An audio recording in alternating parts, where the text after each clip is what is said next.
Hi, my name is Labut, and I am the Executive Director here at the Eastside Freedom Library. Thanks for joining us today for the Give to the Max Day event here at the library. As you can see, it's winter here now in Minnesota, and it's a bit chilly, so let's go inside and warm up.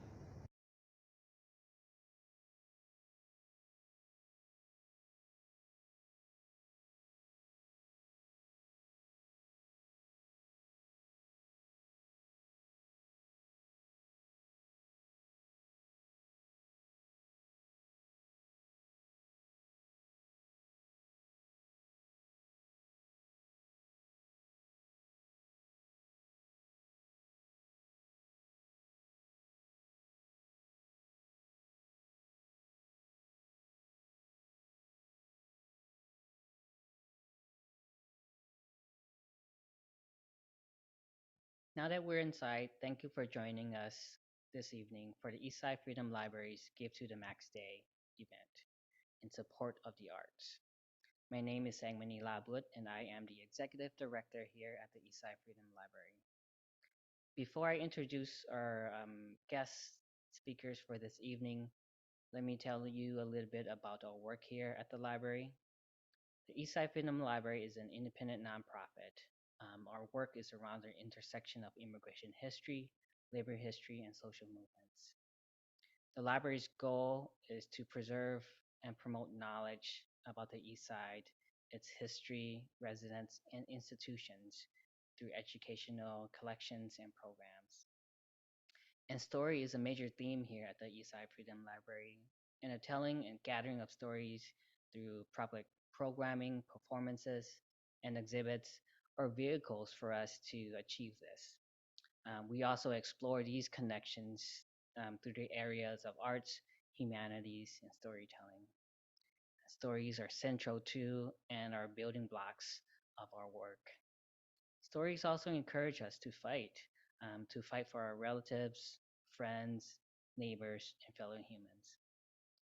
All of this is made possible through partnerships with individuals and organizations that share our view that everyone has a story to tell.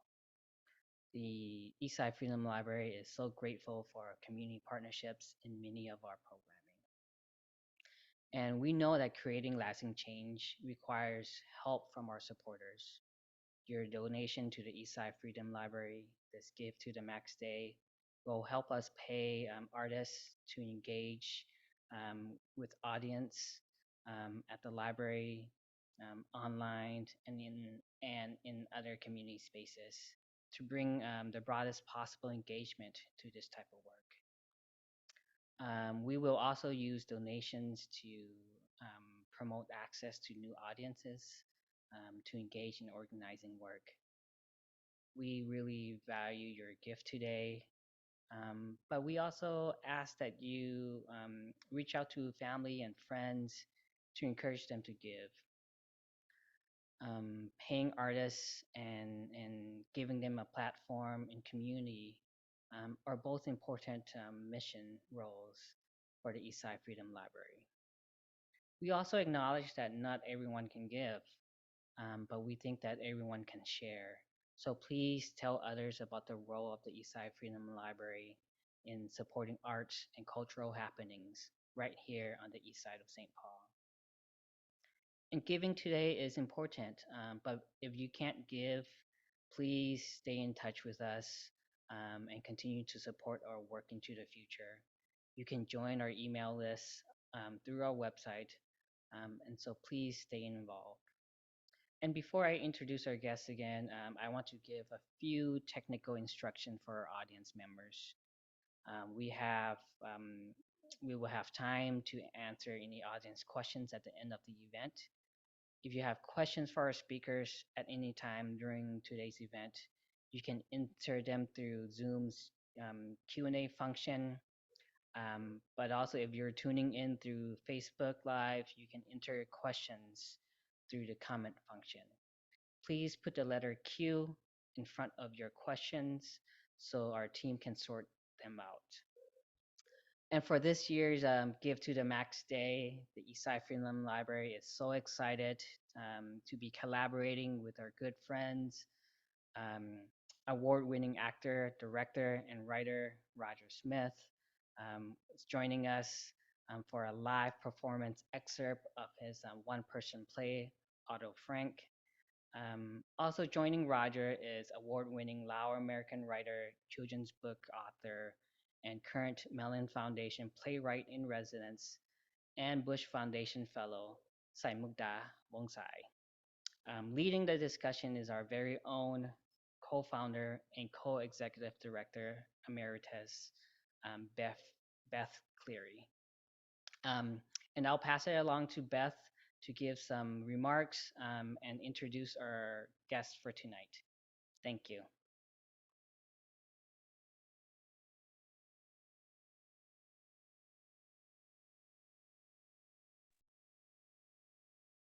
Good evening, everyone, and good afternoon. I'm thrilled to join you today in this celebration of Give to the Max Day for all of the good works in Minnesota, in the Twin Cities, and if you're so inclined, for the Eastside Freedom Library. I'm very proud to be a co-founder of the library, and I'm thrilled to continue to support the work of the library as Sang steers the library into the future. It's my honor to introduce Roger and Saymoukda with a little more information for those of you who may be new to their work. So without further ado, I will begin those introductions now. Roger Guenveur Smith is an internationally acclaimed actor, writer, and director who has created a prolific body of work for stage and screen. Twin Cities audiences have seen Roger's work locally at Penumbra Theater, Walker Arts Center, Macalester College, and the Eastside Freedom Library, among other venues. You may also have seen Roger on screen in many big budget and independent films, such as Eve's Bayou, All About the Benjamins, American Gangster, for which Roger was nominated for a Screen Actors Guild Award, and the independent films Muslim and Better Must Come, among many others. Roger currently plays Dr. T.R.M. Howard in Till, the movie about the life and murder of Emmett Till, which is playing in theaters now. Roger has created a stunning repertoire of solo performances for the stage about race, history, and the struggle for freedom and justice. He develops these pieces through intense archival immersion and improvisation, often with a musician and director. Otto Frank, which some of you may have viewed, is his newest creation, and this piece joins his other work. Frederick Douglass Now, Christopher Columbus 1992, the Watts Towers Project, in honor of Jean-Michel Basquiat, Two Fires, Patriot Act, Juan and John, the end of Black History Month, Who Killed Bob Marley, Iceland, and with Mark Boyard, Inside the Creole Mafia. He's a graduate of Occidental College and the Yale School of Drama, and also teaches acting and directing, most recently at CalArts in Los Angeles. Saymoukda Vongsay, who will be in conversation with Roger, is known also as Refugenius. She's an award-winning Lao American poet, playwright, essayist, children's book author, cultural producer, consultant, and philanthropist. She's a visionary and polymath, and she has been recognized nationally and regionally for her cultural and activist work. For instance, receiving a State of Minnesota Lao Artists Heritage Month citation. She's also received a Sally Award from the Ordway Center, Jerome, Bush, and McKnight Foundation Awards, an award from the Andy Warhol Foundation, Minneapolis Playwright Center, and so many others.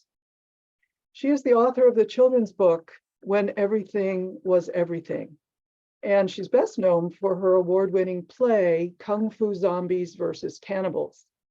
Other plays include Kung Fu Zombies versus Shaman Warrior and Hmong Lao friendship play. She's working on several other plays right now and surely has other literary works up her sleeve. Her work has been presented by the Smithsonian Asian Pacific American Center in New York, Theater Mu locally, Lower Depth Theater in Los Angeles, and Asian Improv Arts in Illinois and elsewhere. So, savoring, as we all are, these two major artists, I now invite Roger Guenveur Smith to come to the stage, as it were, and begin the excerpt work of Otto Frank. Happy birthday to you. Happy birthday to you. Happy birthday, dear Otto. Happy birthday to you. And now I will gift you this little checkered book, empty. Fill it with your dreams and your nightmares. And by all means, do try to live up to the meaning of your two given names, Grace and God is my vow. And now will I wish you the happiest birthdays, my child. Lucky number 13. You are a Gemini, star-crossed and stubborn, and the apple of your father's eye, even when he is blinded by this Teutonic rage, tempered by a bourgeois civility. Did you know that I punched a man out in the camp? One of my closest comrades. I nearly took his life. I suppose you could call it an attempted fratricide, state-sanctioned. After the war, I sought him out. I wanted to apologize and effect a truce. Comrade, my bad. Yes. That is your dad. Remember when we slathered the walls of your little room with black and white photographs of Hollywood movie stars torn out of magazines? And also, curiously, the black and white photograph of a white man in blackface. Black Pete, the Christians call him, Zwart Piet, riding shotgun to jolly old Saint Nate. We are German, not Dutch. And I am a World War I veteran, German, not Dutch.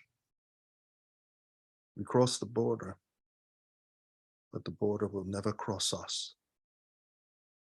Even with this stateless status, even as we are herded into the future, unknown.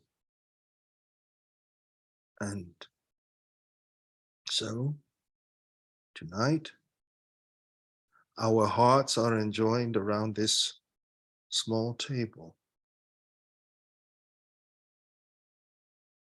There are 8 of us. And that is infinity. But soon, there will be only one of us. And that is a tragedy. A play within a play, wherein the players are here today and gone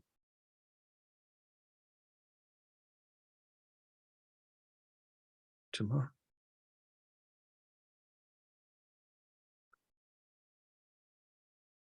And tomorrow. And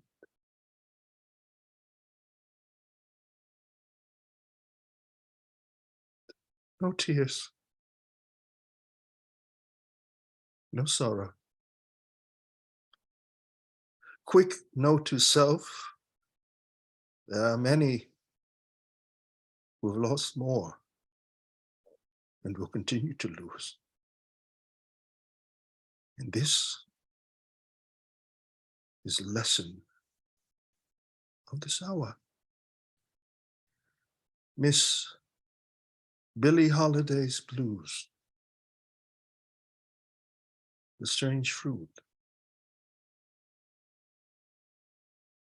Getting Stranger.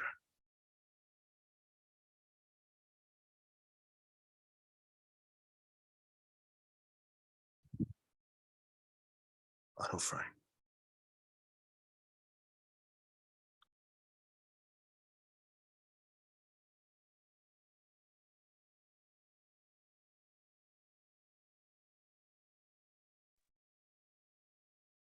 Thank you for having me.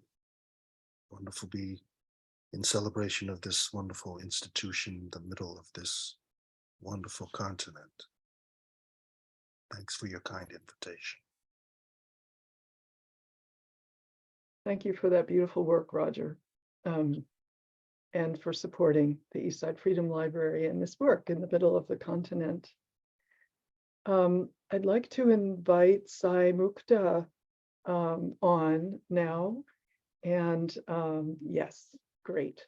And so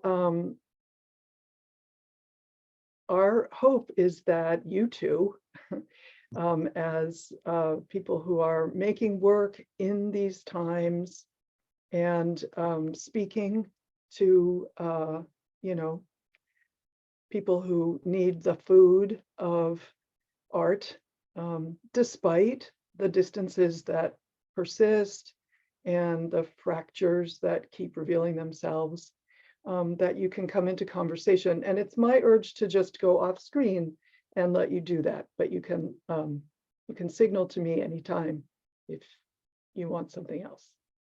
So you can stay on screen. I think it'll be fun. okay, all right. Yeah. I'll do that, but Please do. all right. Well, Roger, I just want to say thank you for that wonderful excerpt and for being here with us. When they invited me, Eastside Freedom Library invited me to have a conversation with you, I was like, are you effing what? I mean, I feel so honored and just, so thank you very much. Thank you for talking to little old me. Well, So, thank you. Yeah, you're welcome. Thank you, Saymoukda. And I am honored to be in conversation with you. Oh. And I hope to be in conversation with your 5-year-old. I would certainly love to invite this child into our conversation, because I think that this conversation is about our children and our children's children. It's about our future. How wonderful that we have gathered under the auspices of this great institution, this thing called a library. And I was very much the beneficiary of a library, a public library and a very small library in our family home. And it was always a great treat for my sister and I to be taken to the local public library and to stack up the books of our choice and to take them home and devour them and then trade them in for more. And this process is particularly crucial at this moment because we know that certain pieces of literature, certain pieces of history are under attack Right. as we speak. And so again, wonderful to be in conversation with you Thank you. at this particular point. Thank you. You make me want to share my own sort of bookstore story. Please do. Not many people know, but I like to tell people anyway. My family came to the United States around this time in 1984, and I was just 14 days shy of turning 4 years old. And I remember one of the major things that my dad first built in our new house, public housing, but it was our home, was a bookshelf. And those shelves were filled with books that were given to us from the Lutheran Church and also from the thrift store. But we never really had new books. And one of the things that he gave us was he would bring us to the Red Balloon Bookshop on Selby in St. Paul. And it was one of the first paychecks that he got. And we were able to pick one book. And I picked out the biggest book I could find, which was Webster Children's Picture Dictionary, because I knew that it would take me a while to get through that. And I just loved looking at words and looking at the photos and learning English, and just so I just have like a deep relationship with books. And you mentioned earlier when we were just getting prepared to come do this event, you talked about Frederick Douglass' his memoir being banned in his own state. Do you want to talk more about that and why we should not do that? Well, I don't think that we can do that if we want to be a civilized nation. But we know that Douglass is under attack, not only in Maryland, but all over this country, because there is a movement against education, which might remind us of the brutal truth of what America is and what it has been and how it was built. And there are some who feel that if we discuss this truth, that there are folks who will feel condemned, implicitly condemned in the conversation. And I think that the conversation is an essential one to have, and it is not undertaken in order to condemn, but rather to enlighten. Right. All of us. I came to Minnesota about the same time that you did. And I came to play Dickens and Ionesco and Pinter and Shakespeare.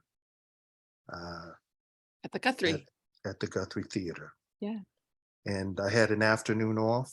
It was a great opportunity for me at the Guthrie because it was the first time that I got to act for a living. All I had to do was wake up and act. Imagine that. And I had a afternoon off, and I went to this place which I understand has now been demolished, the Uptown Cinema. And I sat through a thing called a film called She's Gotta Have It. And I sat through it twice, and I made up my mind that I had to find out who this filmmaker was and what he was doing next, because I wanted to be a part of it. And many years later, we're continuing to work together, Spike Lee and I. And I wonder what this world would be like if there were no Pinter, Ionesco, Dickens, Shakespeare, Spike Lee, if we did not have the opportunity to explore the human condition through cinema, through stage, through poetry, through children's literature, storytelling, to do all of those things that we have done throughout the millions of years that we have been on this planet and perhaps beyond. Right. The campfires that we have built in order that we might share the stories of who we are and who we might be. Right. I love that. Art definitely gives us various access points to information, to stories, to spaces where we probably may not have been invited to before. Mm. I'm glad you brought this up because I know that you are an artist and a historian, and in many ways you are a creative documentarian too. And this is sort of a craft question that I have for you because, you know, I'm a playwright. I need to know the things.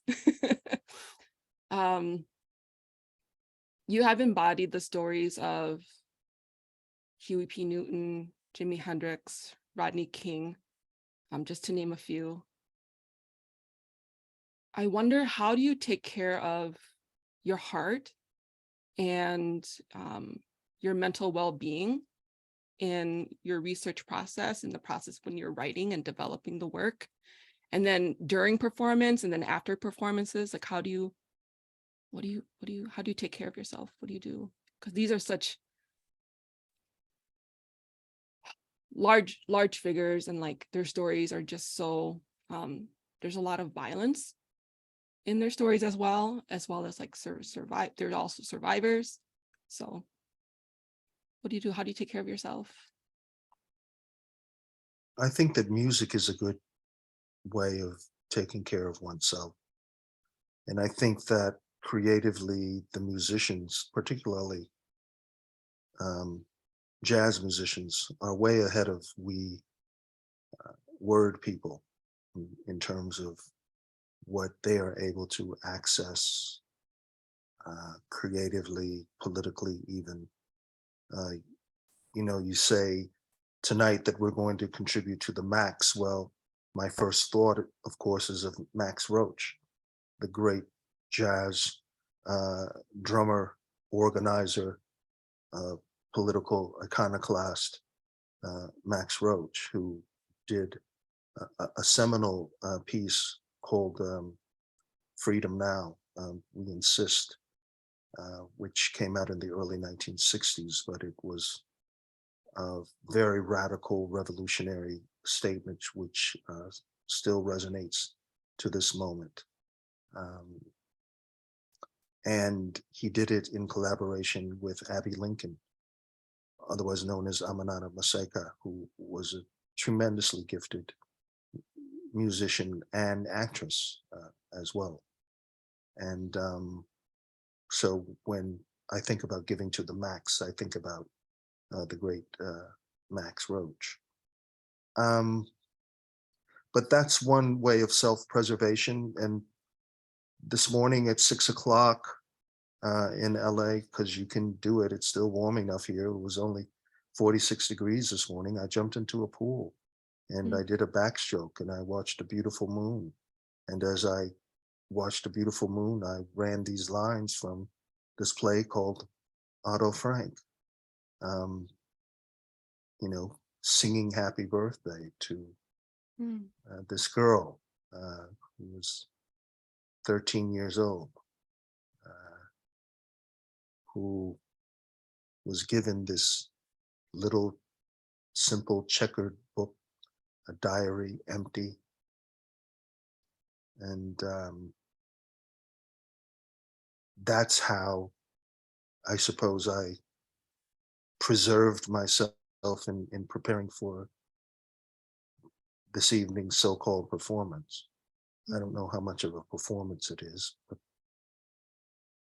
I think in its best form, it's a channeling of a spirit. And when I saw your still photograph on the computer with your child, there's really no more beautiful preparation than that. The embrace of not necessarily a child, but of an other, whether that other is a stranger or someone who is indelibly close to us. I do love my son's hugs. He does give the best hugs. He's like my little stress ball. When he was a toddler, I used to like squeeze his thighs just to like, de-stress and just remind myself to recenter, to remind myself why I continue to do this work that I do, which is to amplify refugee stories, amplify stories of people who have been invisible, left to the margins, pushed to the margins. Yeah, thank you. Beth, do you have any questions? I'm like taking over a little bit. Yeah. And that is so appropriate. I just, you're mentioning refugee stories reminds me that Otto Frank was a refugee. Yes. Several times over. And perhaps you could talk about your research and your becoming Otto.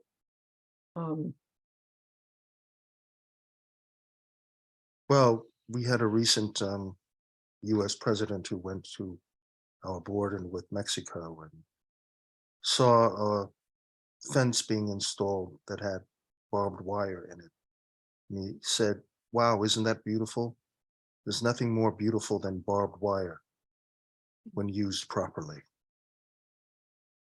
Now, that was an insensitive and viciously ahistorical commentary from someone who was allegedly the leader of the free world at that time. And telling the tale of Otto and Anne Frank, for me, is not necessarily an exercise in history or an exercise in nostalgia. It's rather an exercise in illuminating our present moment. So Otto, yes, of course, he talks about 1942, but he also talks about a man trying to get from Central America to the United States of America, who lands on one side of a river with his wife and their daughter.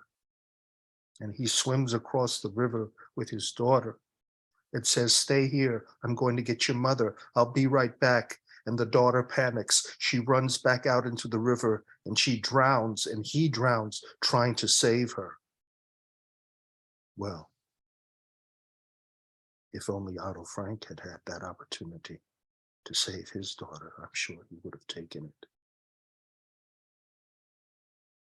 We talk about that in this story because it is ripped from the same chapter of the same tragedy.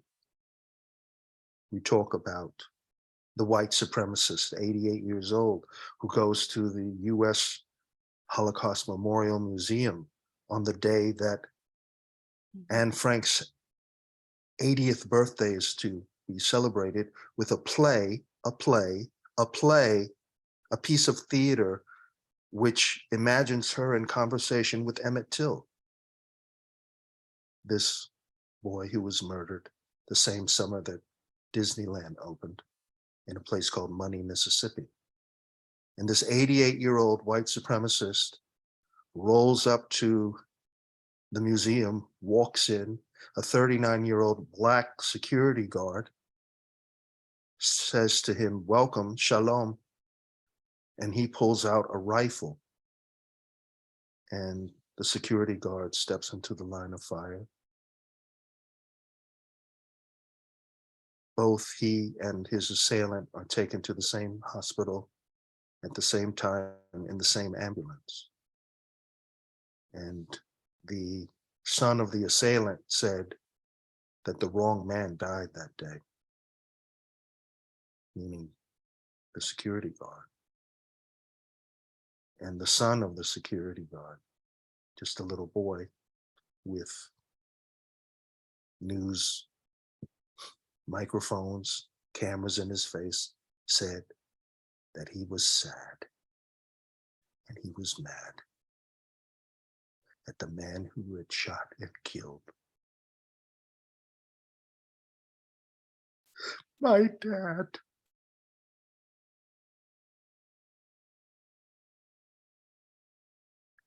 Now, that was June 10th, 2009.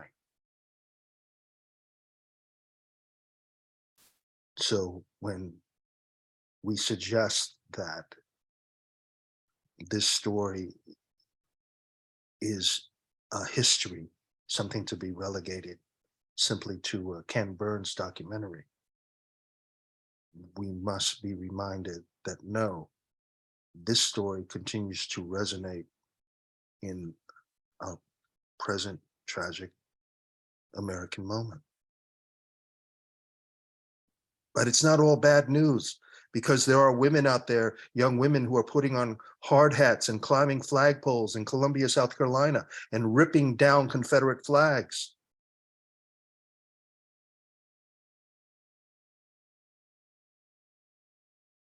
Way before the legislature made any kind of anti-Confederate flag legislation.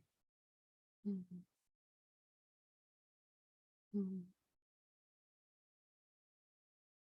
That's a long answer to a simple question. Well, I think it was beautiful and poignant. And I have a question about, this is an artistic question about the staging of the play. And can you talk more about why you chose to present Otto Frank's testimonies in the way that you did? I also felt interrogated as an audience member. Can you talk more about that? Was that intended? I'm interested in that. Well, you know, we didn't set out to make Otto Frank a film per se, or a video. That was really done out of expedience, because we were in September 2020 and nothing was happening. We weren't being able to go anywhere, do anything. Engagements were canceled. As you know, I'm sure you lost many, many gigs out there, Yes. just the opportunity to speak to people. So we felt that we needed to do something, and we were inspired by an opportunity at DePaul University to have a conversation there. And my colleague, Rob Adler, who's on the faculty there in the theater department, encouraged us to document the piece. And if you notice, I'm seated with my back to what would be the audience. Mhm. All the seats are behind me, right? Because we were in an empty theater, and I was the only unmasked person who was on that shoot. Wesley Michael Groves was doing the camera. Kirk Wilson did the scenic design and lighting design. Mark Anthony Thompson, my longtime sound collaborator, was just off camera. It was a September evening in LA. That was the night that Justice Ginsburg died. And there was also an earthquake in Los Angeles that night. So I suppose we were on the right track with that.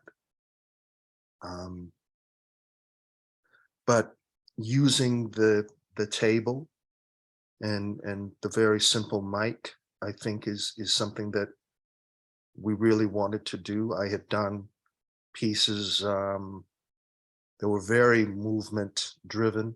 Rodney King in particular. I never sat down in Rodney with a Huey P. Newton story, even though I was seated for almost the entire performance. I was never not in motion.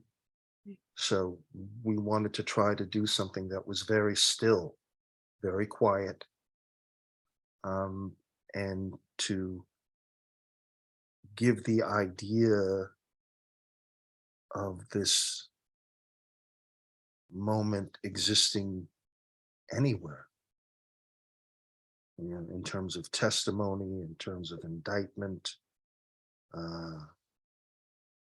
all of those things that you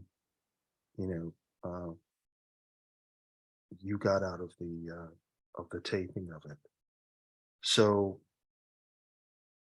when we mount it at the Public Theater in January, knock on wood, we'll be there. We were supposed to have been there last January, but it didn't happen because of COVID.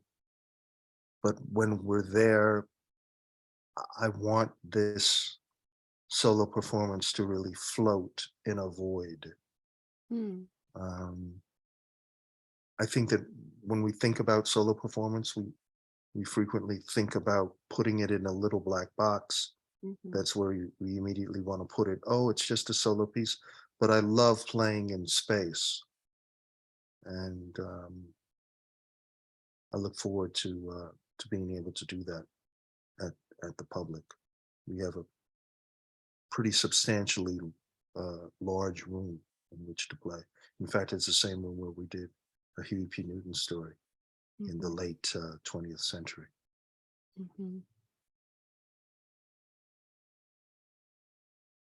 I'll just follow on with something you said, Roger, that this moment is existing anywhere in the piece, and that makes so much sense in terms of hoping to stage it in an open, big space.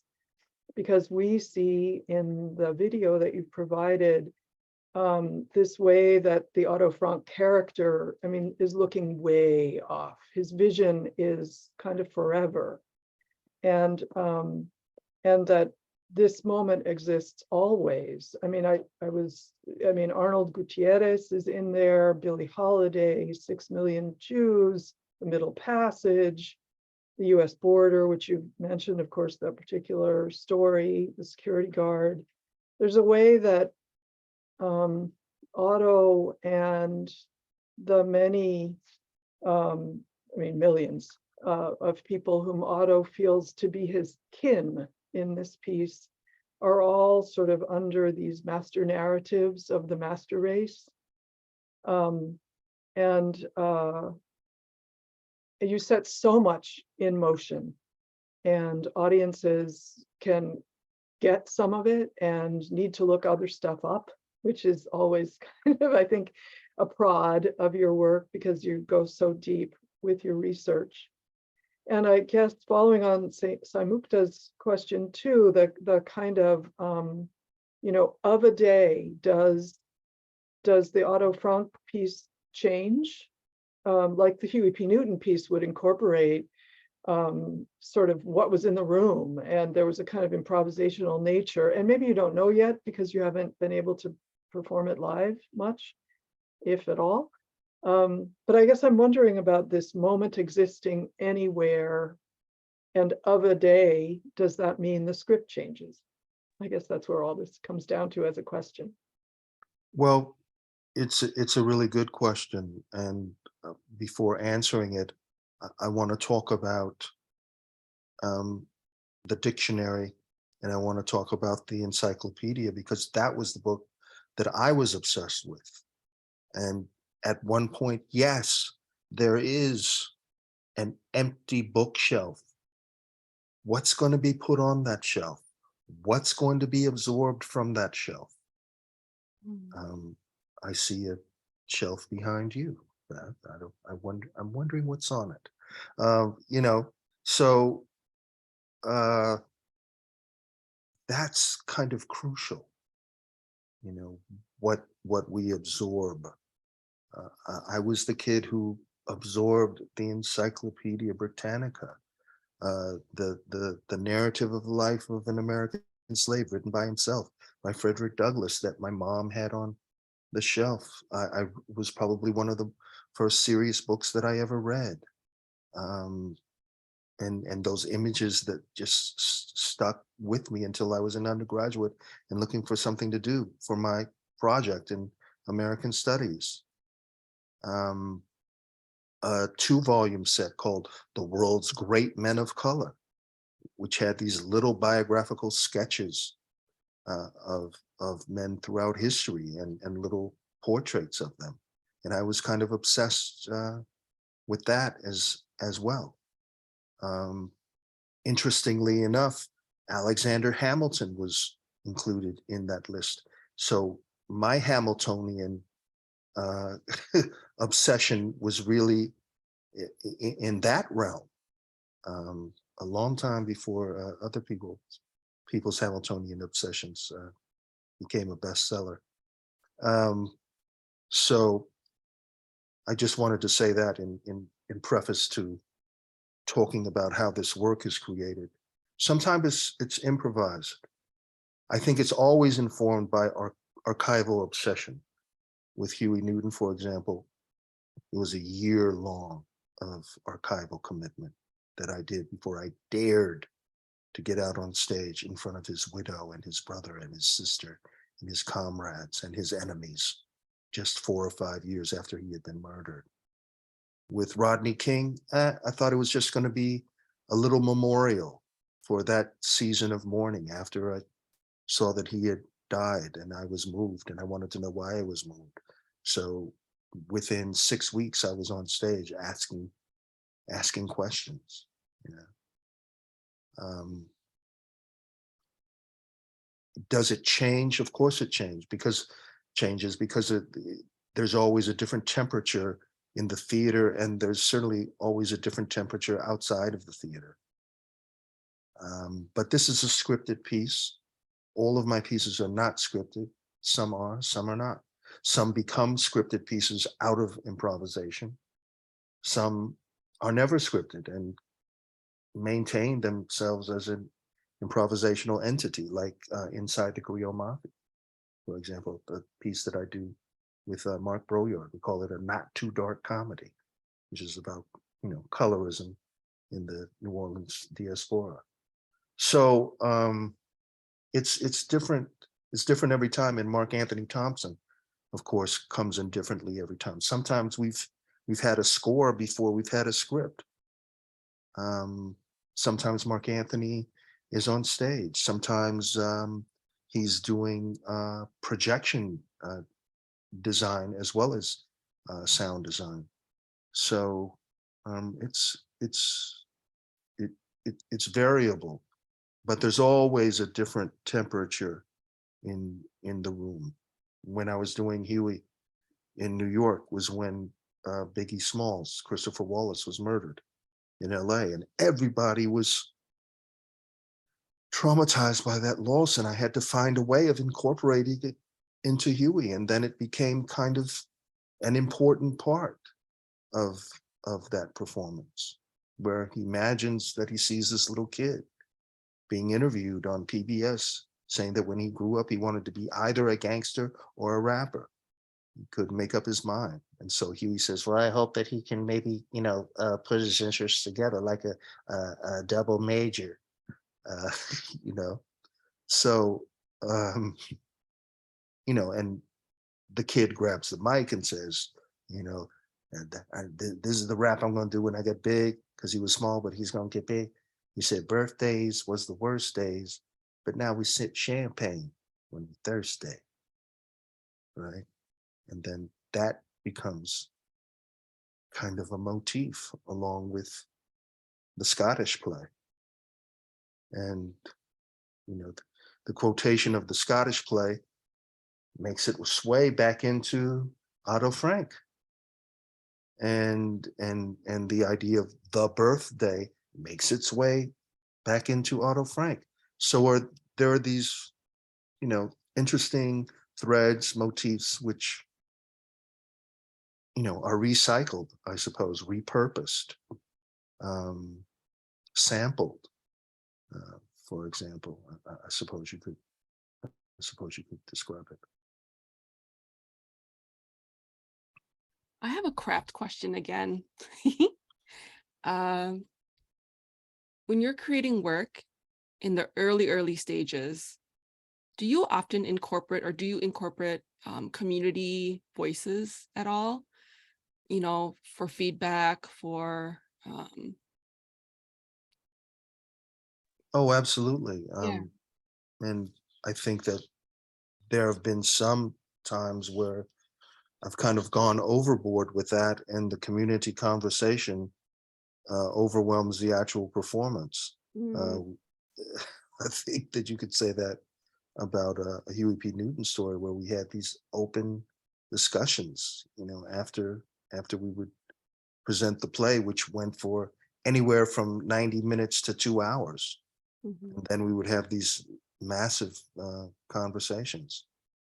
Um, and also uh, community interaction uh, to actually create the piece. mm, I did a piece with the great Campo Santo ensemble in the Bay Area, and it was called Casa de Spirits. And it was essentially about, I described it as the end of the world in one act. And there was nothing left in San Francisco but this blinking light of a place called, Casa de Spirits, where you could get anything that you wanted. And in doing this work, the ensemble brought to the table stories, fables from essentially the Tenderloin community in San Francisco. And then we found a way of distilling all that. I found a way of writing it and directing it. I was not in the piece. I worked with a very fine ensemble, the director of which is now running the Magic Theater, Sean San Jose. mm, And I was able to do little mini runs earlier this year of Otto Frank at the Magic. mhm, So that was a great extended opportunity to work with the Camposanto family. mhm. Follow-up question to that is, I think, for me, as somebody who um, I like to include community members in my process. I like to, at different stages of development, just because I love having the multiple viewpoints and experiences in the room with me. My question for you is, what do you consider, uh, as you're creating a safer space for Mm. people to be involved? What are the things that you consider? Well, I think that safety is a good thing to provide for people, but I think that we have to go towards the danger as well. Mm, And I've often described theater as a safe place to do dangerous work, mm, which is essential. Um, and that's why I was um, kind of obsessed with what happened recently in Charlottesville, Virginia. Um, the senseless, it's always senseless, isn't it? Murder mm, of at least 3 students at University of Virginia who apparently had just been to see a play. And I'm wondering, what play did they see? What was it that they saw? And was the alleged assailant with them? And did the alleged assailant have the weapon on him in the theater? And was there something in the theater which perhaps stopped him from doing what he had planned to do in the theater? And why did he wait for the victim to fall asleep on the bus? And um, all of these crazy, crazy thoughts, um, which again go back to, this fundamental process of human endeavor called theater. How crazy was it that there was going to be a play at the Holocaust Museum, a play that supposed imagined a conversation between Emmett Till and Anne Frank, and this white supremacist would come in and murder an African-American security guard who had welcomed him by saying, Shalom. And of course, Abraham Lincoln met his final end in a theater. And Suzanne Lori Parks in Top Dog Underdog has kind of blown up her brilliant obsession with American histories in that play of two brothers, one of whom reenacts the murder of Abraham Lincoln for a fee. Yeah. And you talked about indicting the audience. Well, there you have it. We just finished, I say we, I didn't do it, but the Guthrie just completed a run of Sally and Tom, I think a couple of weeks ago. And, I wasn't able to see it, but I'm hoping someday I'll get to see it, or at least read the script. Yeah, wasn't that a Billy Crystal movie? No, that was When Harry Met Sally, not Tom. Yeah, that history, and again, Charlottesville, Virginia. That's where it went down. The guy who gave us that great lyric, all men are created equal, who is essentially participating in a statutory rape, who is then enslaving his own children.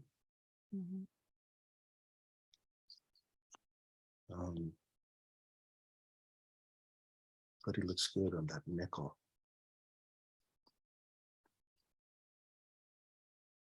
Doesn't he? Roger, is there anything that you want to talk about that we haven't asked you?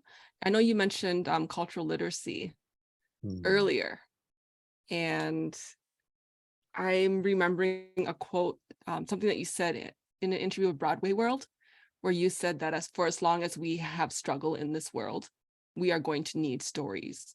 We're going to need writers, people like Anne Frank, people like Frederick Douglass. Yeah, but we're also going to need readers. So yeah, all of you who are,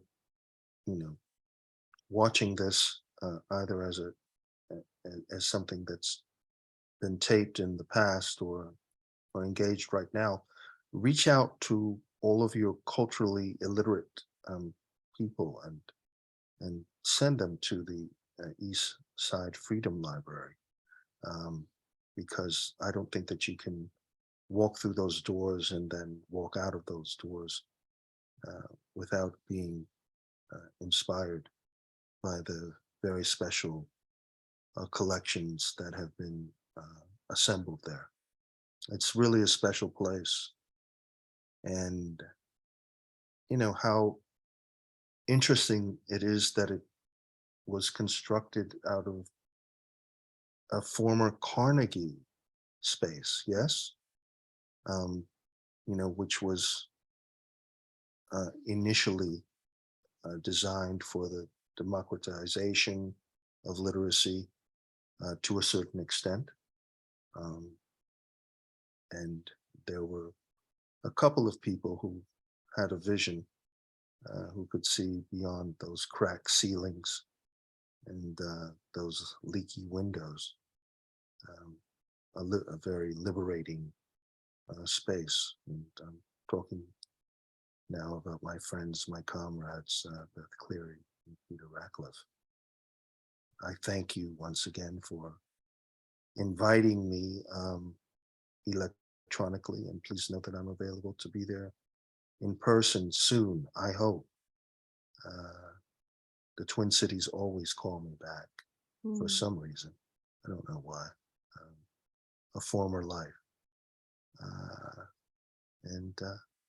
Oh, let's acknowledge the Dakotas and the Ojibways.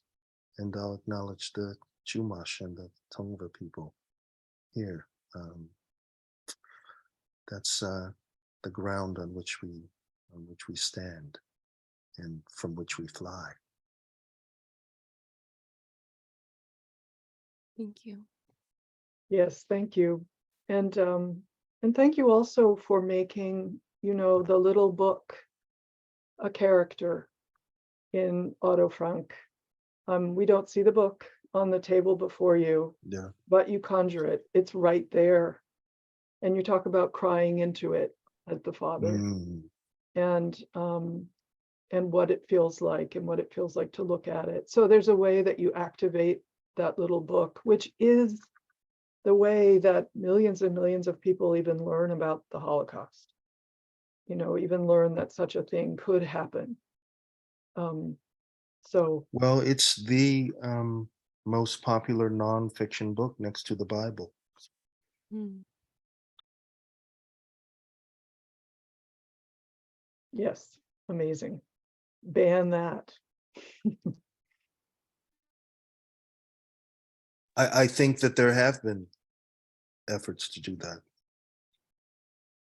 Yes, Because again, it indicts potentially those who want to be indicted.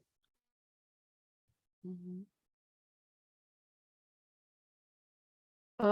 I think that Sang and I have had a little exchange on the chat, thinking that this would be a good time to shift to other questions if people have them.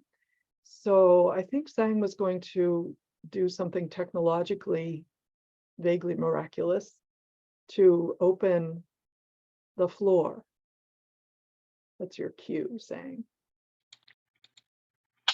Yeah, hi. Thanks everybody. And thank you, Roger, Saymoukda, and Beth for the wonderful conversation, and you all for sharing your individual stories. And so now if audience member on Zoom would like to have, speak or ask their questions, I can promote folks to as panelists and be on screen with all of us. And Peter and Clarence, and you can join this conversation as well. So if you want to unmute yourself. Great. Yep. So I'm going to ask a question. Roger, the first time we saw your work was you're doing Huey at the Public. And we were sitting there and someone in the audience got up to go to the bathroom or who knows what, and you stopped and you said, "Where are you going, motherfucker?" And I thought, wait a minute, this is not theater as I know theater. That wasn't your mother. That wasn't your mother who got up. No, sir. Oh, No, okay, sir. good. There Okay. was some dude. And as much of your work as I have seen since, you violate the wall between the stage and the audience in all of your work that I've seen. And I think either you or Saymoukda used the term indicting the audience. There's an engagement that you undertake, which is risky. I mean, who knows how someone's going to respond to you? Did you set out to do that as you've created these characters? How do you think about in the moment that relationship with the audience? Well, I think that because we're in that space and we're breathing the same air, that we need to acknowledge each other. Mm. And with Huey, with Creole Mafia, certainly, there are great opportunities to acknowledge each other, improvisationally, Mhm. or not, pre-planned, pre pre pre-planned indictments. Yeah. But I think that breaking that fourth wall, so-called, is a worthy thing of doing. And sometimes that fourth wall can be reconstructed. Sometimes we can punch a hole in it and just peep through. Mhm. Um, but I think that um, it, it's an interesting punctuation to the narrative. Mhm. And Beth was talking about the vision of Otto and going way, way out there. Mm. Yeah, and that's, I think, part of the same thing, really, because it's creating an imaginative format. Mhm. We had a Mhm. moment in Huey when we filmed it. Spike Lee directed the screen version, and Huey at one point says, I want to be remembered as someone who is very, very, very loved. And someone shouts out, "We love you, Huey. We love you." And then somebody else said, "And we miss you too." So that is indicative of a almost conspiratorial movement within that sacred and dangerous space to acknowledge the spirit of this person, Huey Newton, to imagine him still there amongst us, um, to the point where we feel enabled to communicate with him, as I certainly did the 700 odd times that I played him, differently each time because there was no script for a Huey P. Newton story. So, as I said, sometimes the play would be 90 minutes, sometimes it would be 2 hours. But with with Otto Frank, I think it's really asking the audience to come to Otto and to go deeply into Otto, microscopically even. There is no so-called direct address, as it were, in this piece. It is a man talking to his murdered daughter from beyond her time and beyond his own time. And I think I would have been remiss had I not mentioned my friend, comrade, colleague, co-worker, Donald Lacey, in this. Donald lost his 16-year-old daughter. She was shot and killed in Oakland. And he went to San Quentin to embrace the man who had murdered her. And I took a lot of license to imagine Otto Frank watching CNN with his daughter and watching the killer embrace the father of the girl he had killed, and says, "Daddy, what's a drive-by?" And Otto says, "It is, my darling, just another way to die." So this brings the terror, the trauma into our present moment. And is the father's loss less because You know, she died at a fast food establishment rather than in a concentration camp. It's been commented that these young men from the University of Virginia, such a sad loss. Oh, so beautiful. Look at those smiles. They were all in their UVA blazers with the orange ties. Does that loss resonate?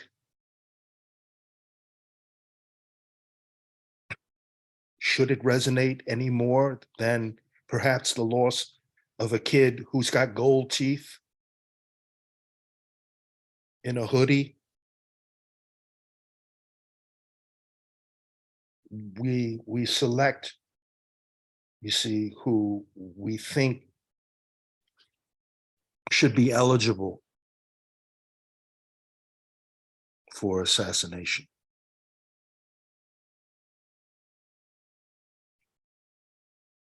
And that's a great American tragedy.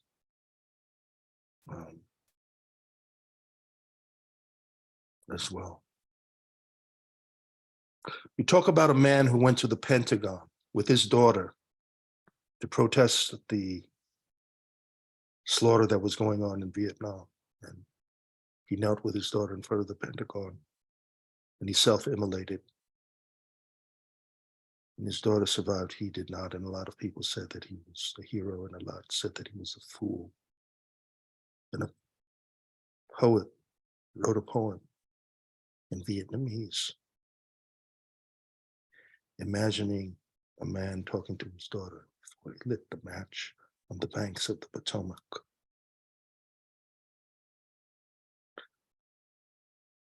I say this because the stakes here, in whether it's in Charlottesville, you know, or at the Holocaust Museum in DC, you know, or in Auschwitz, the stakes are borderless. It's murder without borders. And the sooner we realize this, I think, the better off our humanity will be.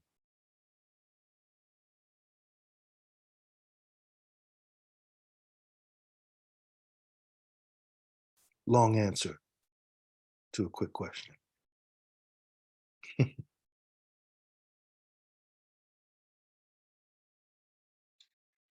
there any other question, Sarah, James, who's still here, and the other audience members as well?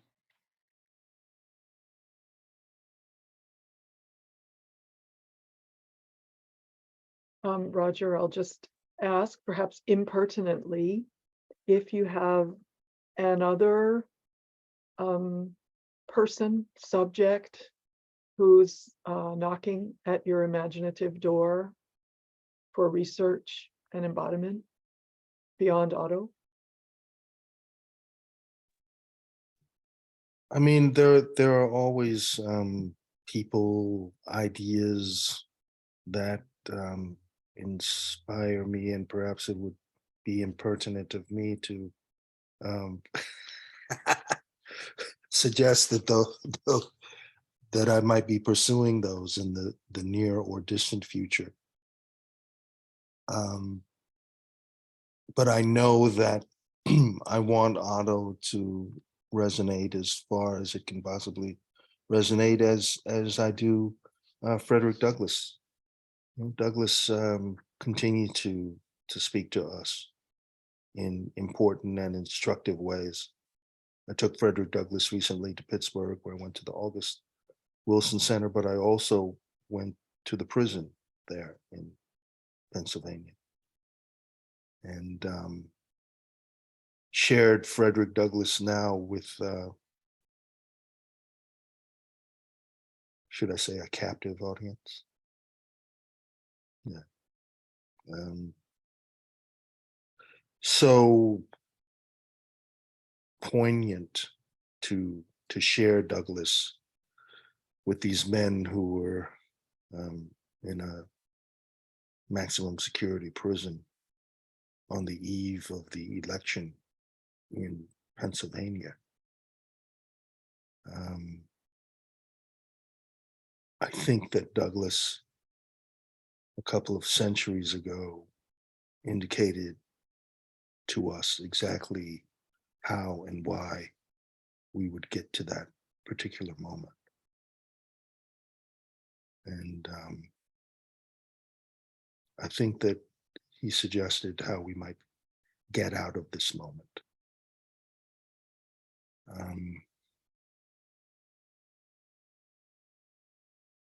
That great speech that he gave on the 5th of July, not on the 4th of July, asking what to the American slave is your 4th of July, was probably 2.5 to 3 hours in its entirety, in its first version when it was delivered in Rochester in 1852. But he spends the first 2/3 of that speech talking about the glory of the American Revolution.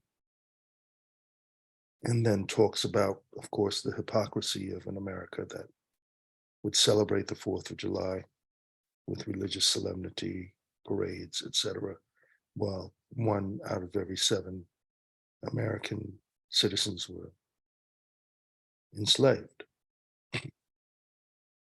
And I can only suppose that in this present moment, he might be able to tell us exactly how we got to this moment from his moment,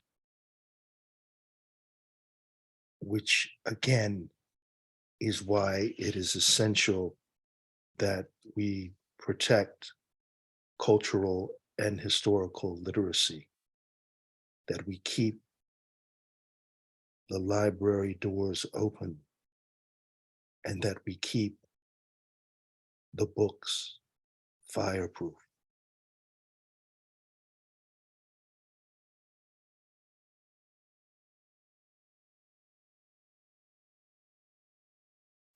Hello, Roger. Hi, How are you? good to see you. Good to see you. Good to see you. I had written a question in the Q&A, but when they switched over, my question disappeared. Okay, go ahead. But Please. I'm as you know, I watched your Frederick Douglass performance a number of times back in the summer of 2009. And one of the things that several things that I thought were fascinating were, one, the way in which you were able to engage an audience in the middle of the National Mall in 90-some degree weather, sweating through your clothes numerous times. But that was a fantastic performance. But the thing that I was curious about was how you channeled or how you brought Douglas's life experience, to the stage, and what it took for you to reach, so deeply within to bring that out. And just as a kind of a footnote to your last comment, one of the things that I've tried to do in my courses is give people the reading of Douglass learning how to read and what he went through, the steps that he had to take to master the English language, which you do so brilliantly. So I'm curious, what does it take to reach, that kind of historic figure's life experience? Well, thanks for that commentary. And I'm glad that we both survived that very hot summer in that tent because it was hot as hail. Yes, it was. But you know what? That was the same year that this guy, Barack Obama, was inaugurated for the first time. Yes, it was. And I was there on the mall then, and it was not quite so hot that day. It was a little chilly. It was just the opposite. I was there too. I'm sure you were.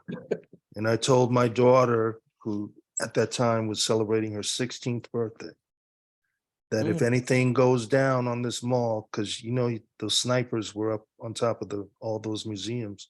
I Yep. said, meet me in the dumpster, not by the dumpster. Meet me in that big blue dumpster right there. Okay. And while the president was making his speech, there was a kid who was woefully underdressed, who seemed to be reacting a little too enthusiastically. And he actually fainted in my arms. Oh, wow. I thought that he was up to no good, Mhm. but a woman rushed out, threw her coat down on the ground. Another woman showed up, said, wow, he's having a seizure, you know. Then the paramedic crew showed up, popped out the stretcher, took him away. And I ran after them because I had his eyeglasses.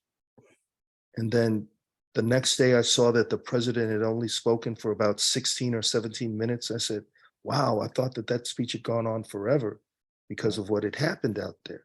And then I said, okay, this is it. This is the American Republic that's in dire need of resuscitation. And this is what it's going to take to resuscitate the Republic. And then after the benediction in the poem, which my daughter and I stayed for, not too many people stayed for that. At the end, they got out of there. You look over the mall, it's nothing but Dunkin' Donuts, trash. Now, the president had said, we have to serve. So we got some blue hefty bags and we filled them up with that trash before we left. Wow. So when I was on that mall and it was 100, whatever it was, degrees, humidity, I thought a lot about that moment earlier in the same year, in the same place. Yep. In a place that, of course, Douglas, you know, really showed his power. Yes, he did. Walking from Anacostia across the river to Capitol Hill. He was a strong man, not only intellectually, spiritually, but also physically. Right. So, you know, if Douglas could do it, I could do it, you know, for 45 minutes or whatever I was doing at that point. But reaching in, yeah, go ahead. As I recall, sometimes it was 30 minutes, sometimes it was an hour. Right. That's right. Because, you know, I've been doing Douglas for a long time. Like Hal Holbrook said of Mark Twain. He said, I've been doing Mark Twain longer than Mark Twain did himself. So I suppose that's what I'm aspiring to, you know, that whole Hal Holbrook thing. Because, you know, he was doing Twain. He started as an undergraduate in the 1950s. And I saw him do it maybe 10 years ago. Okay, yeah. Rest in peace. He did it straight up into this century. Right. So to be able to do Twain and make it work for the political moment, that's a good thing. And I was inspired by that when I was a kid. So that's what I'm trying to do with Douglas and everybody else, I suppose. Yes. But I've outlived Huey. I've outlived Rodney King. Yeah. So you know, Douglas, I can keep going with that one. I hope so. I hope so. Yeah. Thank you for that memory. Thank you. Yeah, Thank that you. was a good moment. It was. As I remember, there was Wales was because Yep. it was African American folklore and it was Welsh culture. Yep. and I think it was Latin American culture as well. So Yes. it was good things were happening in that hotel every night. You know? Yeah, I know. I know. And oh, you know what else happened? Michael Jackson passed I know. The first when day. we were the first day of the festival, right? Yep. Yeah, and I suppose that was after the murder at the Holocaust Museum, because that was in June. Yes, it That was. was June 10th of the same year. Same here. Yeah. Yep. Yeah, heavy year. Yeah, it was. It was. Yeah, no, we Heavy had year. we thought about, security a lot after that. Yeah, yeah. And we got over to the Kennedy Center and did it over there. It was air conditioned. They had nice air conditioning at the Kennedy. So. Well, the outdoor people appreciate it. Yeah, right. You got to go inside for a minute. Yeah. Yeah. Yeah. Well, I look forward to seeing you here in Minnesota. Got to get back. I want to do Otto Frank, maybe a penumbra. Okay. Talk to the right people. All You right. might be able to know some people over there. All right. Gallister College, someplace like that. Someplace like that. Nice community college. We got a few of those. Well, thank you, everyone. I want to be respectful of Roger's time and Saymoukda and everyone else's time. Again, thank you so much. And I also want to remind our audience that and supporters that there's still time to give. We have about 5 more hours to give or give to the max. And we really appreciate any amounts that you would give. And also on behalf of Eastside Freedom Library, Sarah, a board member, is here on behalf of the board as well. We really appreciate the generosity of your time, Roger and Saymoukda, and our audience as well, for your support in our work as we continue to engage with artists and multiple movement builders that is part of our network and our community here. And again, once more, thank you, Saymoukda and Roger, for your time. And Hey, Beth as well. Thanks. thank you so much for having me. It's been extraordinary thing. Go see the Till film at a theater near you and tune into the Willie Mays documentary, because I do the voice of Willie Mays in that, and it's a fantastic documentary that Nelson George has done. Okay. So I will be with you on multiple screens in the coming weeks and months. All the best, St. Paul. Thank you. Thank you. Thank you, night, y'all. Roger. Thank you. As you can see, it's cold here. Yeah. I see.